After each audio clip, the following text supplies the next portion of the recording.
So, Jeanne Alter, a new addition to my world. Her Noble Phantasm, the grown into Jeanne, is based off of the video that I grabbed off of the Granddaughter Wiki of her Noble Phantasm, and I basically just tried to one-for-one, not necessarily one-to-one, replicate it. And the result, if you haven't seen it yet, it's kind of like this.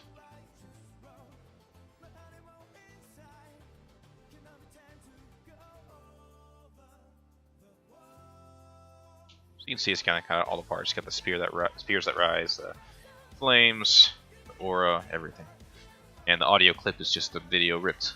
And the way I go about this is I break it down into 3 stages that you see in the video. You get the startup, where it's just a little bit of, let's see, what is this? 3 seconds basically of aura here. See the part of the ground, a little bit of smoke rising up. And these are both done with the exact same material, just a little bit of tricks on color. So, you see the flame ground. This is just a simple horizontal billboard. And what a horizontal billboard is, it's kind of like a flat plane along the ground. And it's a bit lighter on performance than using just a straight up mesh. And it always stays horizontal. It's always going to stay flat, no matter how you look at it. So it works fine if you just want it to be flat underneath your feet like that. Or for any reason you want something flat, a horizontal billboard's pretty good. And this sort of effect, just solid orange, a red-orange color, and it's a sprite sheet from Ultimate VFX, which is an paid asset that you can get. And you can probably replicate something similar with any kind of smoke image or sprite or any kind of material you put together with just simple smoke particle. And then they're just spinning in place, emitting several per second. And that's really all there is to it. There's a little bit of growth over time, some fade out over time to make sure it looks a little bit natural as they're expanding. And the aura that rises is that exact same material, a little bit of randomization in the color. So you have a random between 2 colors for the color here, red and purple, very low alpha values, the A field here, so that they look pretty transparent.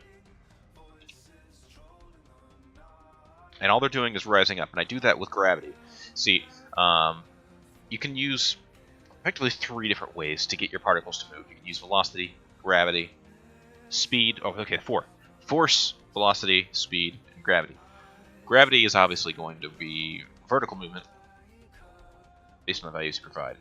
And it works best for world particles, because for local particles that are attached to you, and gravity can be kind of funky, especially with rotation. It's going to base the direction of gravity based on the angle that they are at in this pose of your avatar, this weird kind of lowered arms T-pose. So that's why they work a bit better with world particles, because if they're in world space, they always apply the proper gravity direction, which is up and down. And for negative gravity, you can apply negative values for gravity. They'll rise up. And to give some variation to it, I made it random between 0 and 0.5 gravity. 0 and negative 0.5. So they just kind of rise up. Some go further, some don't. And I also applied speed. This is a circle. They're just kind of spawning randomly in the circle. And I used negative speed as well. So in a circle, speed directs particles outward, sort of out away from the center. And since this circle is flat, they're going to be going out along the ground. So at negative speed, they're going to go inward. Just inverts the direction. So I have -1 and 0 as 2 randoms to be anything between those 2 values. And you're gonna see random bits of the smoke go in. Some go in more, some don't go in at all. And along with a randomized size, you can see some are bigger, some are larger. You have a randomized rotation, so that they look a little bit more natural in how they start out. They don't all look exactly the same as they rise. They start different rotations. and this goes with a lot of the particles I do. I like to randomize two things, so like rotation over lifetime as well. So rotation over lifetime is just throughout the time that this particle exists, it's going to rotate. And for a billboard, that's just going to be either clockwise or counterclockwise. I did the same randomization between two constants. You have 45 and negative 45. So this is velocity, meaning it's not going to rotate 45 degrees over its lifetime. It's going to rotate 45 degrees per second. And that means these things are going to rotate either 45 degrees per second clockwise or counterclockwise, or any number between those two values. So they could rotate in opposite directions, not rotate at all. They could rotate very slowly, a little bit faster. The idea for randomization is to just kind of give it diversity, visual diversity, and give it a little bit more of a natural flow. Because I don't like it. It takes me out of the experience when I see one material plastered all over the place. You can get a lot out of one material with these randomizations, both in size, and lifetime, and speed, and rotation. It makes one material with one color even look very different each time it spawns in. And so for the second, that's all the first stage is. It's just these guys, this thing on the ground, and the rising smoke. 2 particle systems, that's all it takes for that 3-second effect. And for stage 2, it's just a very brief little stage here. We're going to see this purple smoke change into flame and embers. And this is also just 2 systems. The flame that rises up is exactly the same as the aura, the little purple and red smoke, but it's just a different color. And there's more of it. Higher emission. Rate over time. An emission for rate over time is just how quickly the particles spawn. And rate over time is the number of particles per second. So 50 particles per second in this case. So that's going to be a lot of smoke. Or, well, in this case, I can use the smoke particles to look like flame because of the way additive particles work. Additive shader. And these guys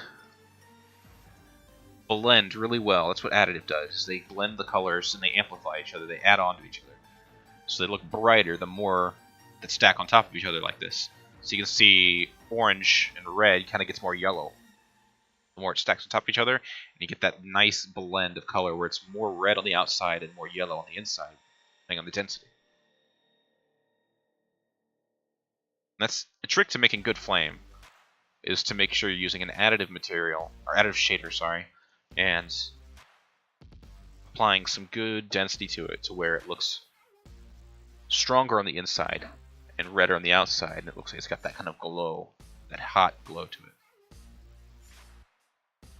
And embers are a fun little trick that show off something that I like to use a lot, which is noise. And the embers, you see little sparks flying around. One more time, see them just kind of, there's a bunch of them fluttering around. And what noise does is it applies randomization, random motion in random directions. And it's just kind of a flow. Well, it can be a flow if you use damping. If you don't use damping, it's going to be more jagged changes of movement. And you can see the way these guys don't move in straight lines like the smoke does. It's just kind of flutter all over the place. They're kind of curving and waving and going out. That's all the noise. So it looks like there's kind of like a wind effect on these embers. They're just kind of going with the flow of the air. And they're also using the stretched billboard type render mode for the particles here. And the material I use here is from Particle Ingredients. This flash material is extremely versatile. You can use it for a lot of different things. I love using them for embers, beams, everything. And stretch billboards basically are, they're like billboards, but they only show up when the particle is moving, and they change based on how quickly they're moving. So depending on the value you have here on your speed scale, they'll stretch out more based on how quickly they move. So let's see here. Let's try this. If we see this right now, they're little ovals. Kind of look a little bit stretched out from circles like the regular material is. So if I were to change the speed scale to 1, And do that one more time. Now they're all stretched out in weird lines. So you can play with that. You can get some interesting effects. So I like to use 0.025 for these little guys. That way it applies some stretching, not too much. The default length scale is 2. That's just like a base stretch that it has when they're moving around. And you have to be careful with stretch billboards, because if you don't have any motion at all, they won't appear. So it's not bugged. They're not shown out. It just means you forgot to apply some kind of motion. And these are the same thing. Negative gravity to make them go up. And I don't like using velocity for rising things if I want it to look like natural rise, because they would just be a constant rise, whereas gravity, they'll start slow and then go up. It looks more like a natural kind of fly up. Not like they're actually in a sort of pull upward, like the density of the air is actually affecting it.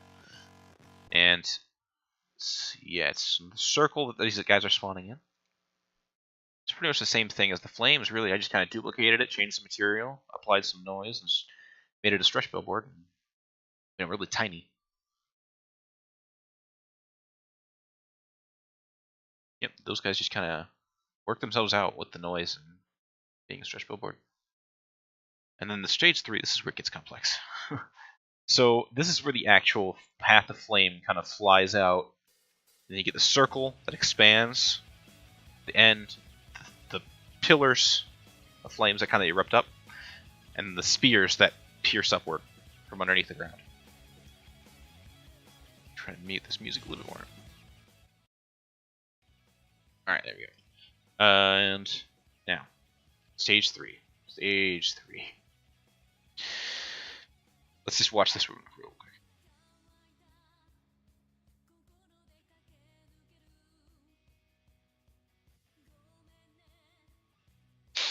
This one's going to get into a bit of an advanced mechanic that I have really ironed out a lot in my recent work. That's submitters. Submitters are fun. They basically allow you to attach particle systems to particles, so you can emit things where the particle system isn't. So you can have dynamic positioning of particle systems based on wherever something winds up. So in the case, let's see, a common example would be a gun. So you shoot a bullet out of the gun, and wherever that bullet lands, it impacts on something, and then you want a little puff of smoke, some sparks, a little bit of pebbles or something. You can do that with a submitter because it will go wherever that bullet lands. That bullet particle is going to determine where that submitter lands. And so the way I use submitters in stage 3 here, so let's look at an example. A good example, this stage. For simplicity's sake, let's look at the very beginning outward burst that comes out from underneath Jeanne's legs. It's kind of a circle of flame that kind of erupts outward. This flame wave. So, there's something here. These are invisible. 0 alpha. Let's make them visible. You can see what's happening here.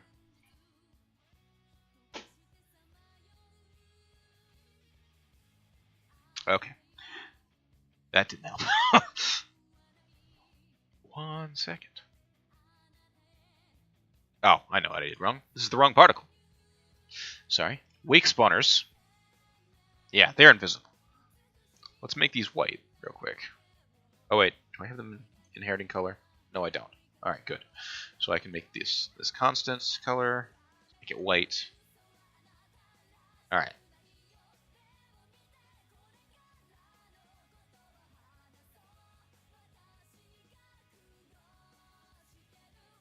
Wait a second. Alright.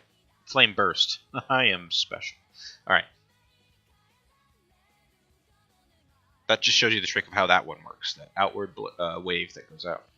Flame burst. This one has the submitters I'm looking for. Okay. We'll make this visible, and hopefully this will show the message I'm trying to sell. Alright.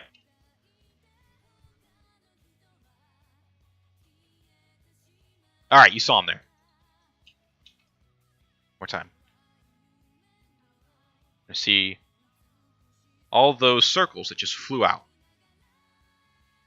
It's just default material. They're just circles. I just make them invisible. But those things have submitters, like I say right here, submitters. Earth submitters will emit on the particle as it travels. So flame rise mobile here. These are the actual systems that are making the flames on that circle that expand. And what they're doing is they're emitting flames like a regular particle system. But they're mobile. They're attached to those circles that are flying out. And what they are, there's little circles of flames. There's smoke particles rising with the gravity, negative gravity.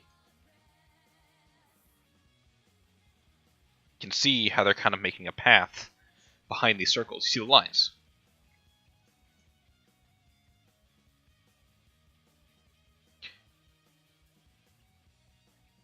So they're pretty simple. Let's make one real quick. Look away from Jeanne for a second. Let's create a particle system. Let's make this nice and easy. No shape, meaning speed is going to take it in one direction. So that's disabling shape. We make speed alters that speed direction. So I tend to go further now. So let's make it a speed of 5 or 2. Give it a lifetime of 1. Alright, no, okay. 5 speed. Let's turn off rate over time. We'll use a burst. We'll say it's going to emit one particle. Okay. So that's all that's going to do. It's just going to emit one particle. That's our base system. That thing is going to hold our submitter. So if we want to make this emit something, let's say we want to emit a bunch of sparkles as like a trail.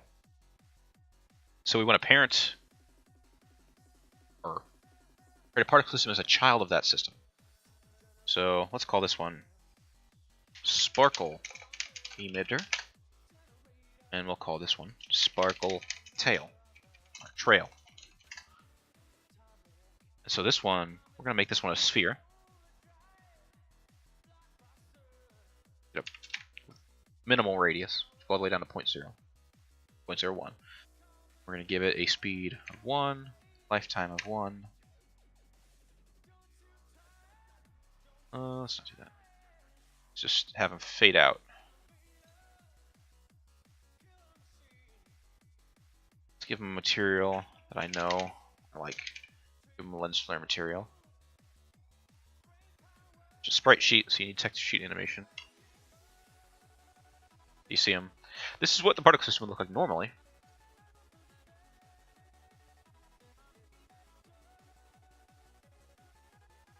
See if I have a rainbow preset. I do. Good.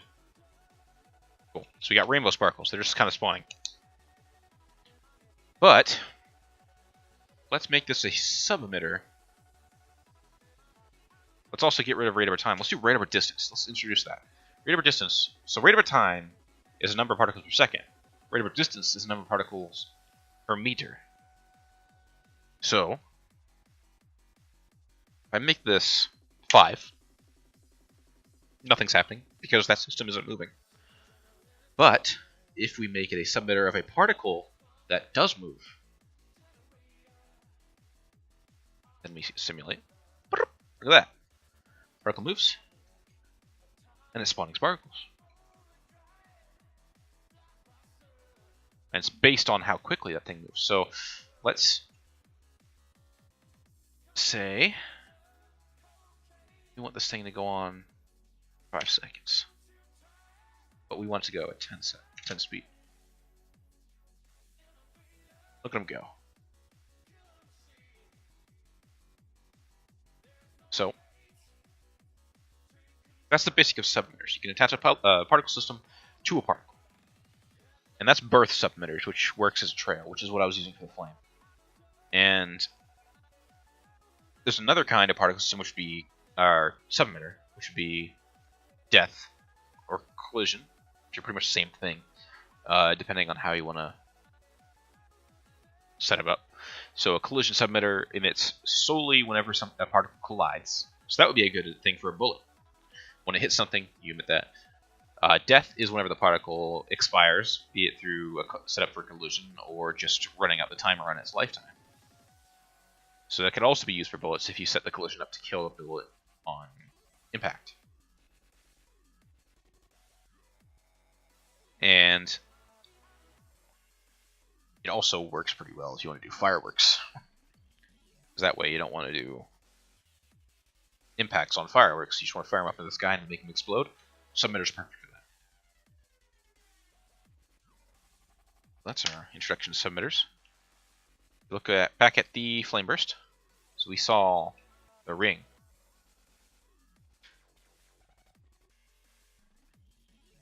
This is all synced to an audio clip. I'll show this in full audio here in a second. So we saw that flame is just attached to those circles, just like those sparkles were.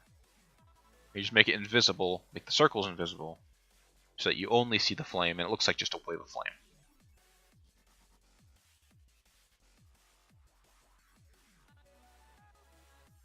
And it's pretty much the same concept here with the wave. So I take this. I need to make this wake spawners a different material because they're a sprite sheet right now, so it looks funky. Let's just make this my favorite material. So we're gonna watch this wave here. This wave just kind of pours out, and what you're gonna see here is actually very simple. It's very similar to those waves. So let's make this flame simply visible. So watch it come out.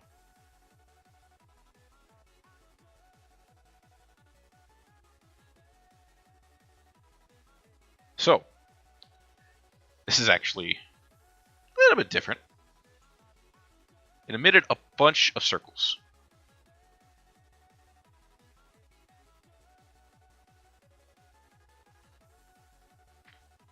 What I find interesting is I think I forgot something here. The flame wave and the wake spawners. Here's the... Oh, I know what I did wrong. It's too small. So let's set these guys to 1. Maybe we should see the difference here. See the flame wave go out. There it is. There it is. This flash so it's easier to see. So this is a layered submitter. We have one big projectile that just kind of flies outward in front of Jeanne. And that one drops these guys. And these guys don't move. Just kind of sit in place. They're just here to hold other particle systems, which are these 3 here. So this, the wake spawners, are the submitter of the wave, and these wakes, just flames, embers, and dust that just kind of sit and rise in place, just kind of burn away. These are attached to the little guys that you see that just kind of drop in place as the big guy goes through. Yeah. So each of these is what's making the flame. And what these guys are, they're just circles of flame rising. No different than the ones that were flying out in the burst around Jeanne. They're just sitting there, attached to those invisible dudes that are just kind of hanging out in the wake of the bigger one that flies out.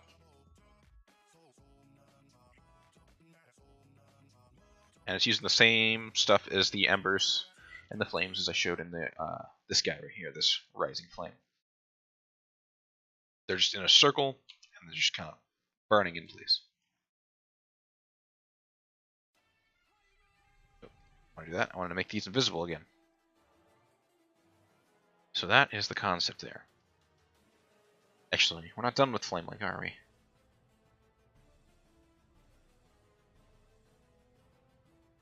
Actually, we might be. I think what's happening here, yes, the pillar spawners. So, yeah. You notice my naming conventions, the pillar spawners. So what's going to happen here, I wonder? Let's make this guy visible. Just positioned over here. This one's on a delay, so it's waiting for this guy to fly out, and once it gets here, it emits. And what it's doing, let's expand the size here, so we can see what's actually happening with this guy.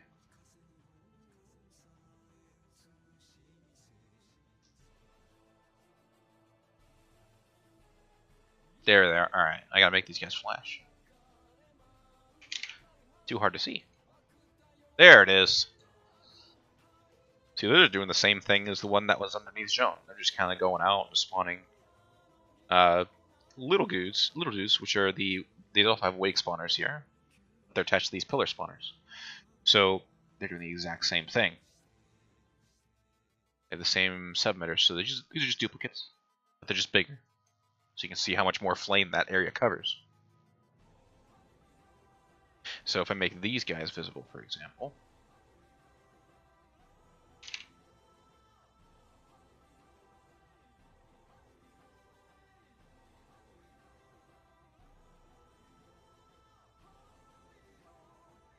and we'll see exactly what's happening.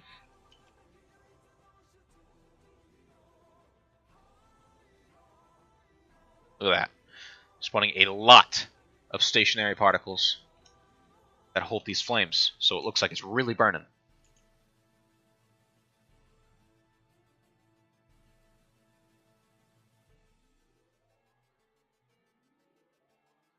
And what's happening with this one, the pillar spawners? Oh, the lag. Alright. Make this visible. What do we got happening here?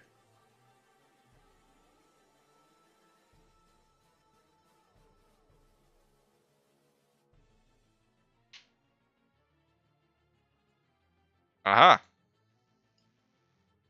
I forgot to make it flash again. Alright. Particle Ingredients, free asset pack that you can get on the asset store. Very good. A lot of good materials that you can work with there.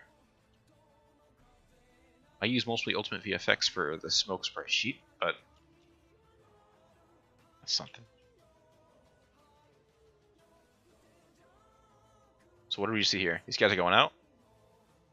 And then you get these guys right here that spawn in their place. And that's where the pillars are. So what we have here are death sub-emitters.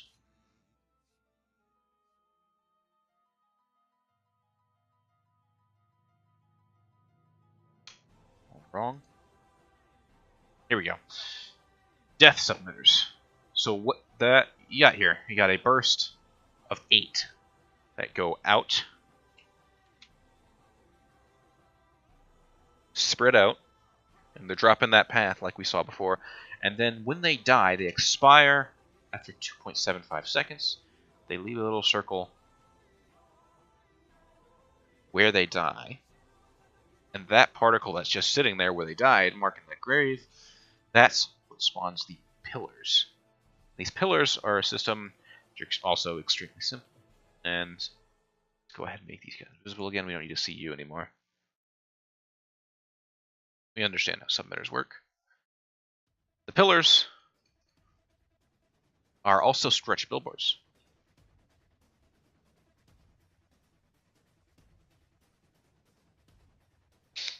But they are extremely tiny in shape here.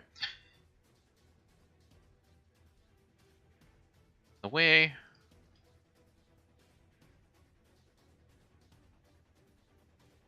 set these pillars up is that there are a bunch of stretch billboards in the shape of the smoke particle I use that emit at extremely high rates, 200 per second. That's a lot of particles. And they're just rising up really quickly with a high negative gravity setting. -3. And because there's so many, they blend really well together and they get you that nice, hot, fiery color.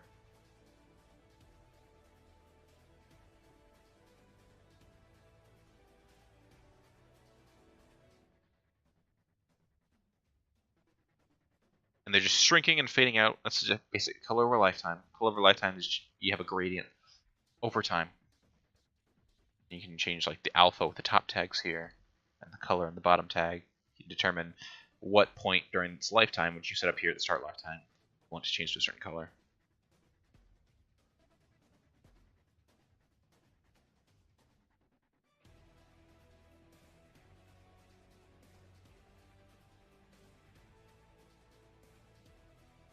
That forms a little pillar, so you get some randomization in the size, color to give it a little bit of dynamic shape to the pillar, so it's not just a constant stream. It just looks like it's angled inward, or it comes to a point where the particles are at their smallest. Some variation in the size and makes it look like it's kind of rippling. It's a bit more fiery that way. So yeah, the random start size here, yeah, between 5 and 2.5, so they can be half or double the size. More time.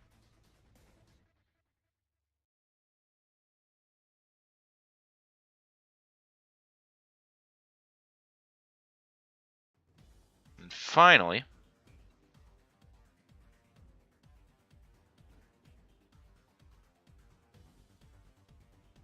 the spears. This is sadly very basic.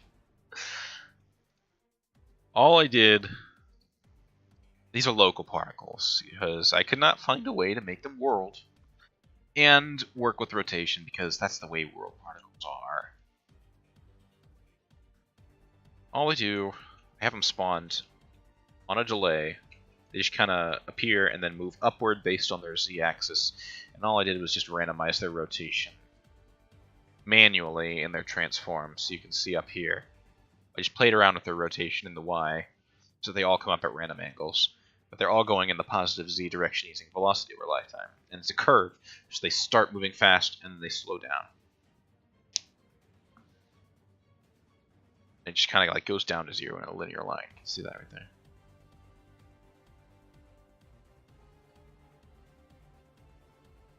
Boom, boom, boom, boom, yeah. Just black models, there's not a whole lot to them. So yeah, that is effectively this Noble Phantasm animation.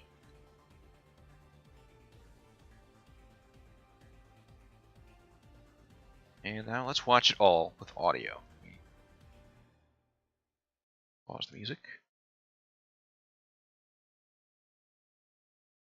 We'll play it. Where's my main camera at by chance? I don't know where I'm looking. Alright, main camera. Let's not look that way. Let's look.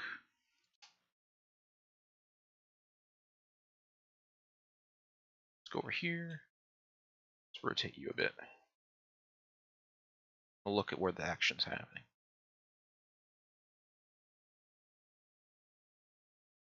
Let's try that.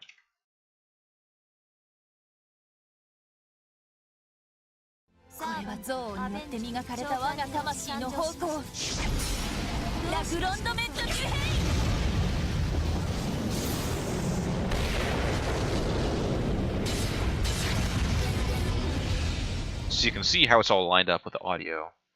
Little audio clip I ripped out of the video. It's all just playing with the start delay. You can set to any value you want. The particle system is going to wait for that value. So this one's 5.75. So at 5.75 seconds, it'll emit. And all you got to do with that, just grab your audio file.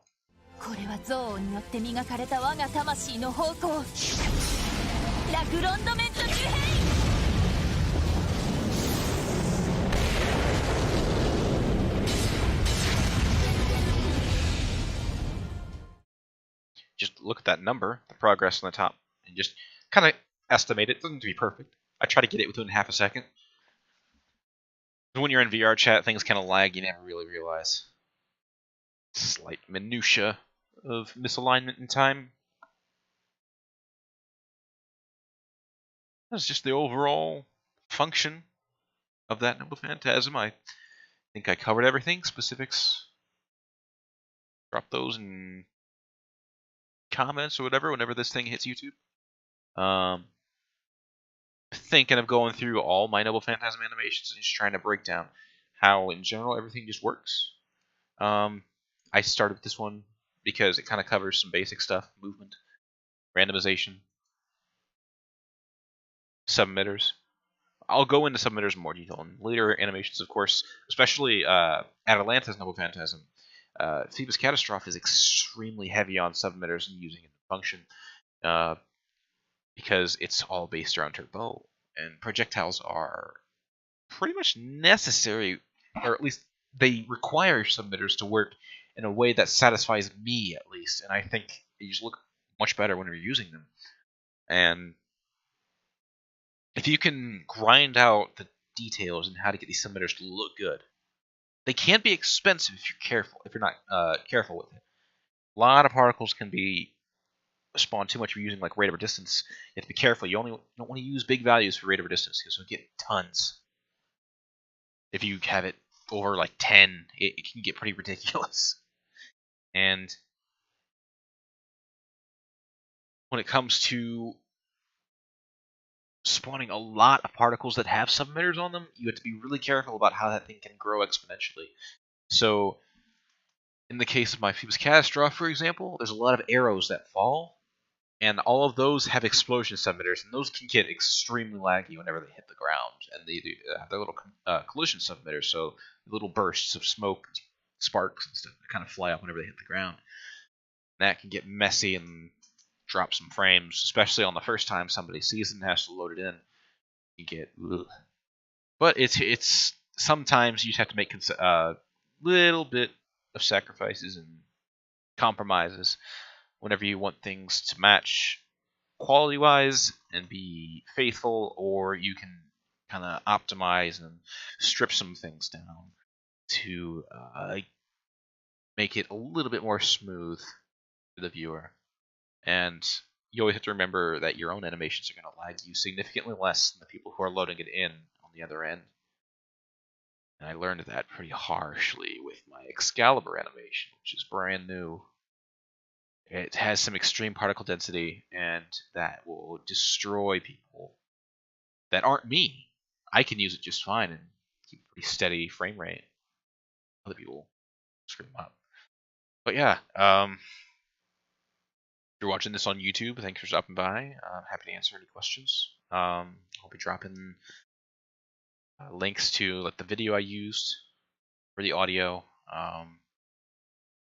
If you want to get in my world, it's private now. It has to stay private. I'll be putting a little link there that you can put into your launch options for Steam. And, well,